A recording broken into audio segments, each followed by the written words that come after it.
feel like you're still in this cycle of learning? Always, it's yeah. Even when I was even the new trip to Dubai, it's like, well, we've got these really great restaurants. I said no fine dining. I do not want to see one fine dining restaurant. I always want to go to where locals are eating. So I had incredible hummus, muhammara, baba ganoush, mutabel. I mean, I had these, and these every time you got breads from them, they were just baked, these little light, fluffy, pita-like pockets that were dropped on the table. Just I'm beautiful. telling you, Wow. Yeah. absolutely fabulous things. So yeah, always learning, and this is one of the things that I think that the most chefs realize that as long as you do our craft, you can always get it better. You can always learn something else about it. Sure, You can sure. always just find ways to say, what if I do this now? Because I've been doing it so long, it works. So let me tweak it a little bit. So it's always learning, and it's learning about food itself. It's about applying heat. It's all about time and temperature, man. Let me tell you. Yeah. And also about learning about new cultures, and that's why my wife and I travel a lot, and we just love experiencing cultures and people because it always brings us back to food, and You that's one of the things. you guys were here in Colorado not too long ago. That's right, Yeah, we yeah. were. So And so uh, let me tell you, we took an incredible hike. I think the peak ended up at 12,600 feet because I'm not the youngest guy in the room, so that was a good one for me. And on the way down at that little tiny village of Twin Lakes, there was this little food truck there. I can't remember what they're called, but where you take the potatoes and you spin them and they come out this big long yeah, thing. yeah, They sure, were sure. frying those babies, and people were lined up. I don't know where they came from, and we're eating these potatoes with their dip and stuff. And this is good stuff. This is absolutely amazing experience out in the middle of the Rockies. At at That's what 10 we at experienced. 10,000 feet, right? Because Exactly. when you're at Twin Lakes, what mountain did you climb there? Did you go up? Which one was 12.6? Was that Yale? We Ironically, no, we were in between all of the the collegiate peaks. We went okay, up to Ptarmigan Lake, got it. Okay, and Ptarmigan Lake sits up there. I'm pretty sure it's just around 12.6. yeah, And then yeah. we went to Cottonwood Pass, and did another 700 feet to the top of that thing too. It's a beautiful, and Cottonwood Pass is paved now. For so many years, it wasn't paved. Oh, really? I Imagine got the lucky. you did, yeah. Imagine the dust storm up there Oh my. at 12,000 feet. You know, So but where I'm going with that is, even you say even Colorado, and so here you go out there, and you're in the middle, really out in kind of the wilderness, and there's people just loving what they're doing. They've got this little wagon. They're making really great little burgers. These fun potatoes. You're sitting outside, and and they're it's finding an just audience that wants them. Yeah, it's a yeah. great experience. This is what it is. It doesn't have to be a three Michelin star restaurant to have a fun experience. And that's the learning that you can always do when you're involved in food. I love it. I love it. Yeah, you mentioned your time in the military. Before we go away from that, I wanted to just ask over the years that I've known you, the things that have really impressed me is your passion, your respect for the craft, your respect for the craft, good food, just like we've talked about today. Did serving in the military shape some of that sort of discipline, that approach to cooking in a very respectful way? So the in many ways, the good ones where you learn how important it is, because you basically every day is a banquet.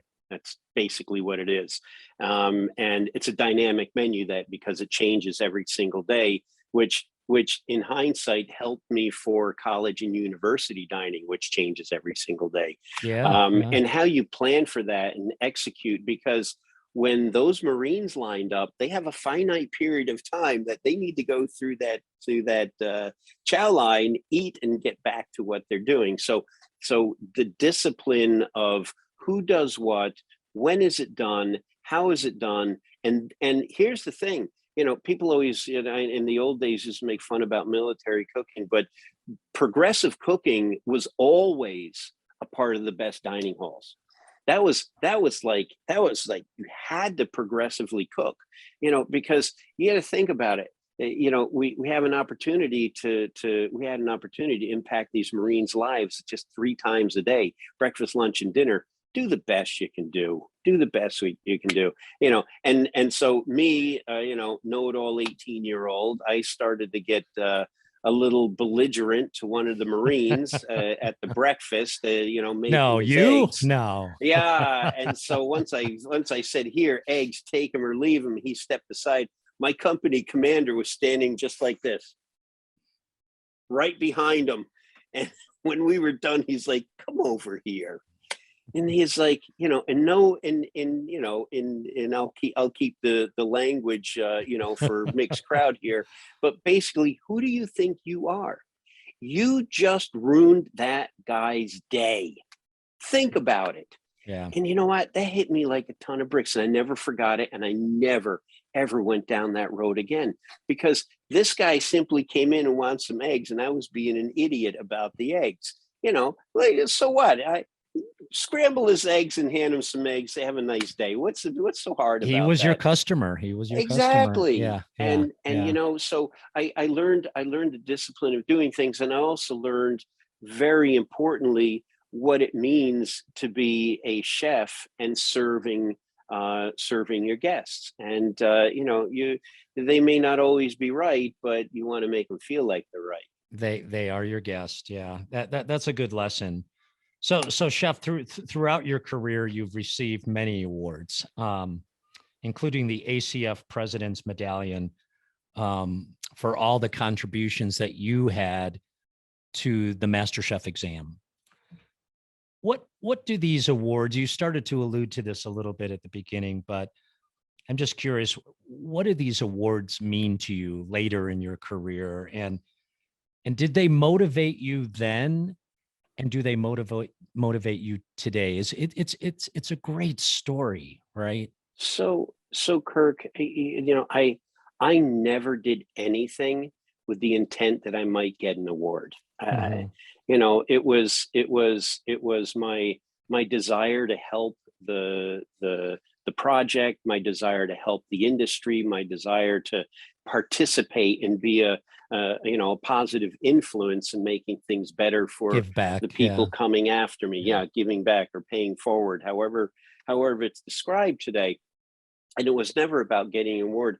And getting an award, it's simply the fact that, somebody paid attention. And you know what, it feels very good. I'll be no mistake about it. If your efforts are recognized, you feel good about that. And what does that do?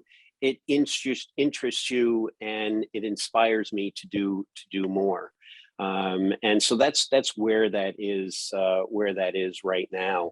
But it was never to get an award. The only thing that I did to get was the certified master chef. Yeah. I drove myself on that one, and on that I wanted to prove to me that I could meet the standard, that I could meet this incredibly high standard. That's why I did that. So as an educator and someone who for many years has trained and elevated the skills of other chefs, other cooks, what are some, in your opinion, some of the most important concepts or characteristics that you try, or at least hope to instill into, let's call it, students that you mentor currently and have mentored? What are the things, the takeaways that you're looking to provide? So that's a very, very good question.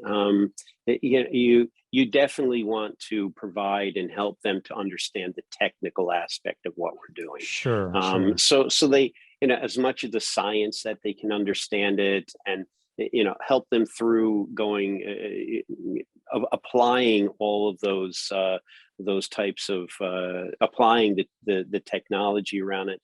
Then the other part is, what can I do to inspire them? Here's the thing.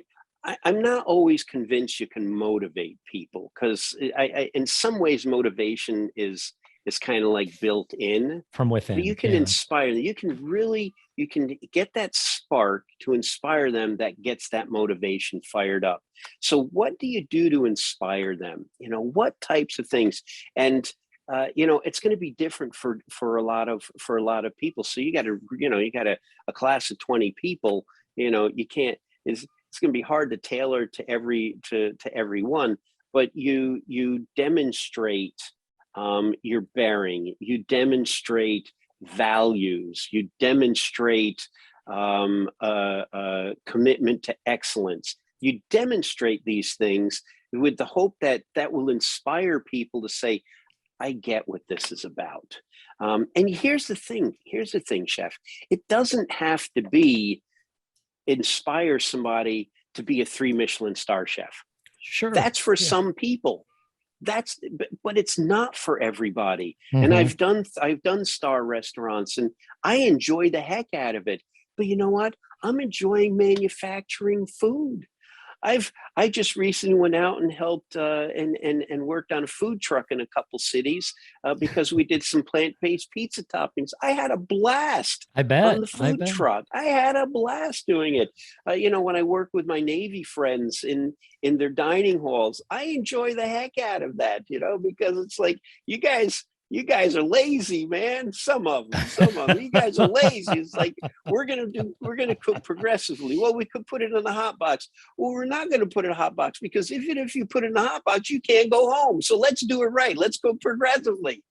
I And love it. I love those it. are the kinds of things that I think are really valuable when you're working with people. And it doesn't have to be only new culinarians or fresh culinarians.